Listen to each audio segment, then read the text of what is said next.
You see, like you, I love Louisiana, and I'm proud to live in a state that understands the value of energy and what it means to our national security and economic strength. A state that understands the value of a safe and strong exploration and production industry. A state that understands that it has fundamentally been the cheap and available supply of energy that has largely helped build the backbone of America, our middle class.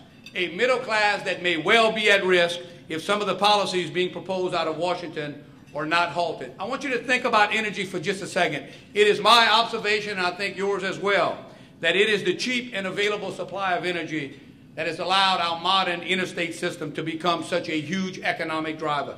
It is the cheap and available supply of energy that has allowed for the huge growth of our airline and our travel industry.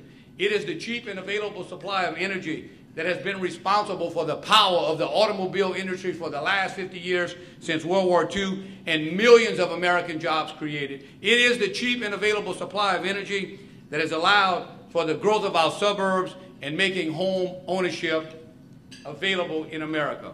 And certainly while we in Louisiana understand the contributions of a strong oil and gas industry and the contribution it makes to the strength of our economy, during the last 5 months as your Lieutenant Governor, at the direction of the Governor working on energy policy, I have been in the federal courts, the Court of Appeals. I've listened to the arguments from both sides of the issue. I've read the reports from the Bipartisan Commission.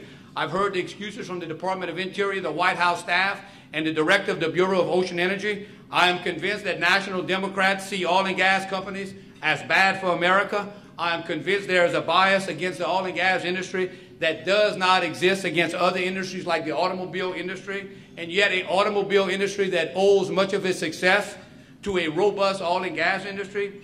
A bias that if we don't change, if we don't have a course correction soon, will lead not only to negative impacts to the boat owner and the boat captain and the deckhand, but also the retail store owner and the retail store clerk, and not only the restaurant owner, but the restaurant worker and our welders and our engineers and our geologists and our truck drivers, and on and on and on.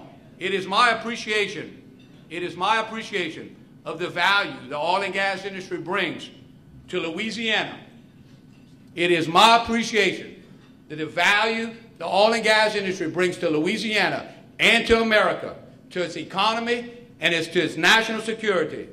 And the bias of national Democrats leads me today to be Louisiana's newest member of the Louisiana Republican Party.